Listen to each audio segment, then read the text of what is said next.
Good morning, everybody. Thank you for the introduction. And also, I'm very glad to be here for my first time at this important forum. And also, thank you very much for the invitation to the organizer, to TIMA, for inviting me to be here today.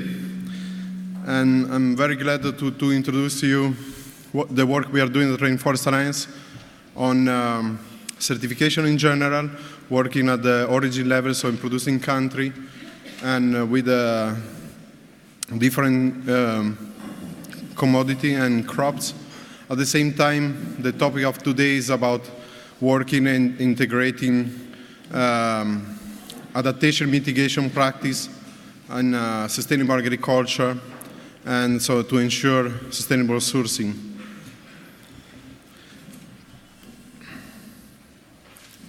And just a quick presentation about Rainforest Alliance. We are an international no-profit environmental organization working in different countries and around the world, particularly in tropical countries. And our mission is to conserve biodiversity, ensure sustainable livelihood, and we work at different stage of the supply chain on the farm level, or with the land use practice, business practice, and consumer behavior. And our core program are sustainable agriculture, which is the program I'm leading in Latin America. And so far we have more than 1 million hectares certified in 32 countries and more than 200,000 farms. And here I would like to highlight that we are mostly working with the smallholders. 90% of our producers are smallholders and organizing groups, so small farms. And we are certifying 2.5% of the world coffee, 3.5% of the tea, and also 12% of banana worldwide. So you can see here, as was mentioned before, is basically is a major commodity. Also, we are working on cocoa, other fruits and flowers. But the standard, as we show in a minute, is also applicable to more than 100 crops. And in forestry, we work in sustainable forest management. And we are accredited by the Forest Stewardship Council, and we are the largest certified in the world for the forest land. And so far we have certified 64 million of hectares of forest land in 66 countries. And in tourism, also we are promoting good practice at the field level with the tour operator and also hotels. And so it's also another core program for us. And the fourth one is a climate, which is a mainstream in terms of working with the carbon project forest, agroforestry, and also in tourism, we're working in strengthening good practice in adaptation mitigation. Here is a slide about the impact and also the way that and why we are working on this core program. And you can see forestry, I think all these figures are familiar for this audience, but 17% of greenhouse gas emissions generated by the forestry sector. Agriculture 14%, so land use change is for 30% according to IPCC data. Tourism is 5%, so here we can see that around 36% of emissions are generated by the core sector, particularly in tropical country. And these are the core area of our work. Here we can see also cattle, which is also, I will talk in a minute about the work we are doing, also sustainable cattle production. And importance of sustainable agriculture, and also the way that we integrate adaptation and mitigation. Here is reflected that, as you know, certification is still a niche, has been growing a lot during the last few years, but still has a big potential to leverage and to have a large impact in the market. And here you can see the figure from Rainforest Alliance, I would say is 2.5% of the coffee is certified. So we have, in terms of increase and implement good practice in the coffee sector across the value chain is quite big. And also we have benefits in terms of adaptation and mitigation that we can promote on top of the sustainability practice that are implemented at the field level. Here I would like to talk a little bit about the approach that we have to integrate climate change, adaptation, and mitigation in our sustainable agriculture certification. Here, climate friendly is just mentioned that we're doing for climate good practice, and also climate smart agriculture is another synonym of that. And the first approach is about Rainforest Alliance certification. And here is the SUN certification, Sustainable Agriculture Network, is publishing a standard. And what we're doing is we notice that some practice in the field have potential to mitigate and also to adapt in the long term and provide benefits to the farm. And here is the 10 principles of the standard. So there are kind of balance between environmental, social, and economic aspects. So there are 3 main components of the standard. This is just quite a recognized standard by the different stakeholders. We have 100 criteria, so it's a third-party certification with 16 critical criteria, which is of mandatory compliance. And here I'm not just talking more about that, but there is kind of a scoring requirement. Just each farm gets a score based on their performance and compliance with the standard.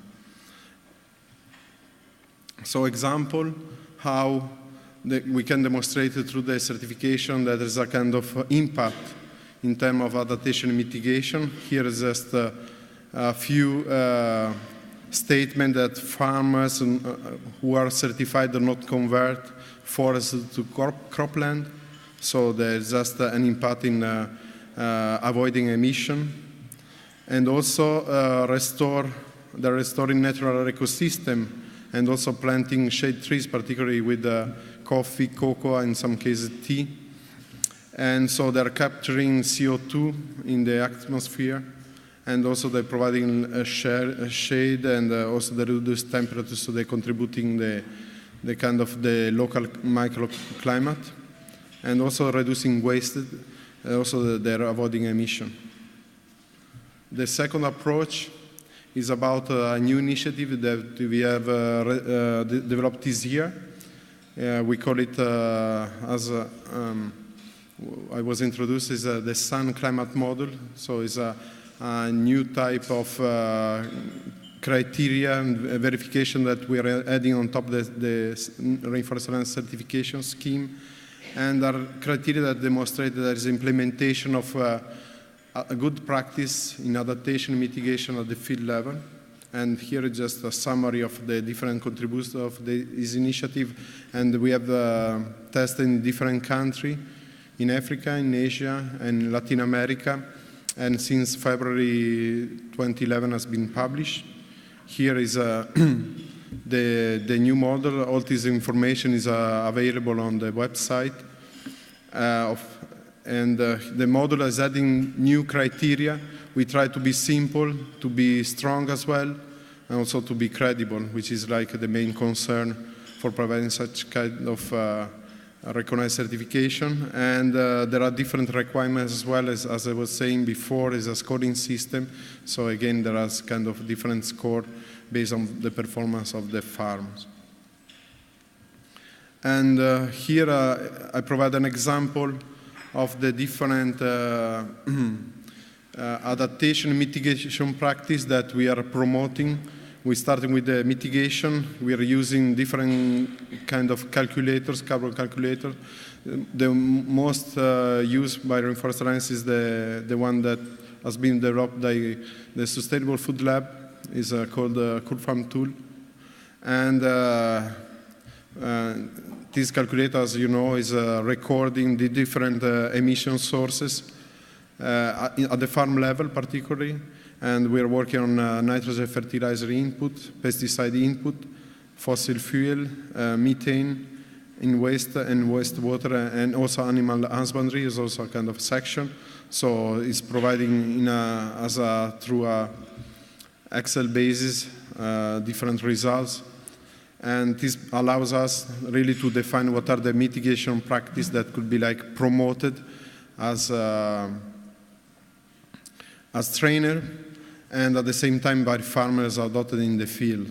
So here from the data we can also develop a strategy, and this is important that we just define, as I say, in terms of cost effectiveness, just promote reduction of production cost and increasing carbon stock, and all this also composting in some cases. So this is just a few examples that we are working. And here is another example of mitigation practice. As you know, the importance about soil sequestration, carbon sequestration, and also increasing carbon stock in the soil. And also incorporating organic residue management in the farm is important. It's like another example here. And of course, we are not limiting ourselves to mitigation. More and more the concern is about adaptation. So what are really the challenging, what is the possibility synergy between the practice that are implemented and promoting mitigation, what could be like done for adaptation. So of course, one major issue about water management. So there are different practices that could be implemented at the farm as well as the processing sites. And of course, the issue about indigenous knowledge is important. So valorization, particularly in some contexts in tropical country, in Africa, in Asia, Latin America as well. And a combination. So we're not seeing just one way or another one, but really to see how we just integrate both practice and not just going for academic distinction that is not very much effective and efficient at the farm level. So here is just a different type of solution that can be promoted in different contexts, like solar drying, like emergency preparedness plan, and also the training programs. This is important for all this kind of building the capacity, sorry. And this, we see that the level is not just, as I would say, environmental issue itself or social issues, really a combination and integration of the different pillars of the sustainability. And climate for us is part of this concept. And special mention about carbon stock, increasing carbon stock. So this is just a direct effect to increase the adaptive capacity, building resilience in the agro-ecosystem. And so more and more the focus has been really just to promote the use of shade trees or use of barriers around the crops. And this is just becoming quite important and also a good concept adopted by farmers, particularly in coffee, in cocoa, and tea, somehow in Asia. And more and more also from our farmers in fruits that are just growing banana and pineapple, but still using a lot of barriers around that. And so we just went through exercise to estimate carbon stocks, and this is also the third approach that I'm just talking in a minute about selling carbon credits from farms. Here we can see shade coffee carbon stock. So we have kind of some research done. This is an example from Guatemala. And well, this was the baseline that was established in 1998, and there was done another measurement in 2009, 2010. And at that time, we just discovered that these data are quite comparable for some secondary young forests. So it's quite important at the tropical level.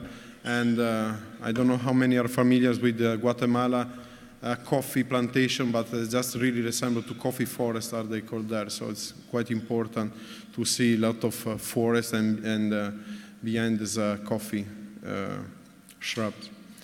But here we can see also the importance of soil. As you know, just 2/3 of the carbon stocks are stored in the soil.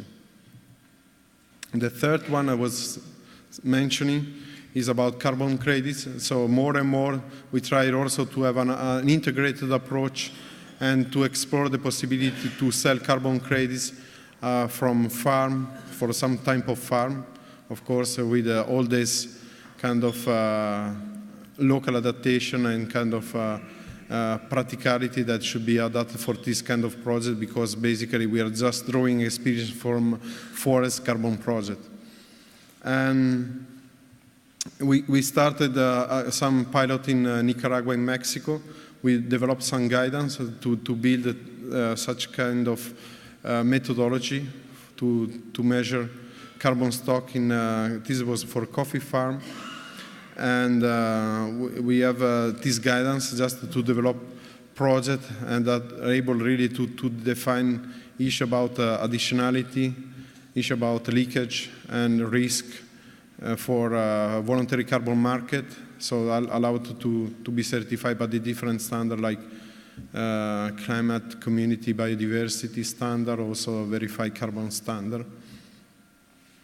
And this one is also important for the companies that are interested to offset their emission across the supply chain, and also being able really to sell this carbon credit or to compensate their part of the emission with the carbon credit from the farm. So just generating benefits to the producer. And in general, what are benefits? This is just a focus for producer, but of course then just a different type of benefits for the industry and also for the consumer, but our focus and my presentation was basically for producers, so it's improving access and also adding value to their product. Kind of working at the landscape level, integrated the different environmental services, so access to payment of environmental services, PS scheme. And at the end, there was also just not benefit, but also reducing cost, operating costs. So it's important also to see how they just streamline effectiveness in their management system. And I was saying before about the work we are doing in other crops. This was example for coffee, but we have example for cocoa, for tea, and for livestock as well. We develop also a standard for livestock, sustainable livestock production. This is also applicable to some contest, and just for beef. And you can see also there's a section about carbon footprint. There's a principle about that, so just focusing on reducing emissions. And also working at landscape level in tea, for example, from Rwanda. This is another example that we are developing. And another is in Ghana, where we integrate different approach on RED Plus, and also the work that we are doing with cocoa farmers there. And in the future, what is the way forward for us is expanding to different crops. We have pilot in fruit sector, and exploring also potential for other crops. And we are developing training material for trainers and auditors, of course. It's also mostly focused on farm and managers. And we have also a kind of material that is available online. Here you can see some example. And also tool development, so we are really interested to hear about the different experience about carbon calculators and how we really can connect and combine with the tools that we have developed. And we have ongoing research defining impact indicators for climate is important as we demonstrate and operationalize sustainability across the supply chain. Is important for us that we demonstrate impact, and climate is part of this sustainability business model. And finally, also we integrate with the RED Plus and other PS scheme. And it is important also that we see that not just at the farm level or the group level, but as a working landscape, so dynamic landscape. Just a minute I want just to provide just a few messages from Rainforest Alliance about what we expect and what we wish for the future. And so for us it's important what we see in the future is more and more policy methodology in place for the, well, it is the focus on food value chain for carbon and environmental footprinting for some region, strong and more development of private-public partnership, and consumer as well that's more aware and also willing really to support the sustainability value chain, and producer, of course, more and more engaged for different type of incentive. As I say, PS could be one of those, premium another one, but really just to promote like a sustainable farm management. And the final is about a different range of tool and methodology available on LCA, but as well as on environmental footprinting. And what we would like to get like more attention to producer and origin sources. Again, we see a disbalance between the different type of benefits that are just distributed across the value chain. And so we expect also more importance given to environmental aspect, particularly origin country, through the implementation of policy and best practice. Mostly still as a mandatory, as a challenge for producers to become involved on that. And alignment and benchmarking is important for us. Also, there are different initiatives, and we heard here in this forum some about that, how we just can harmonize and work together in a better and coordinated way. And for, as I was saying, impact indicators, we really need just to be very concrete, tangible, and credible about the work we are doing. So it's important that we just define and recognize indicator that's available for some crops or for some country or for some industry for everybody, and agree on that. And also engage the food industry just to promote this kind of initiative at the farm level is important, to have not just a kind of country reward, but at least a global reward, because we are talking about sustainable sourcing at a global level, more and more. And I'd like to thank you again, and the organizers, thank you very much for the invitation, and also I'm just very happy to hear if there are some questions. Thank you.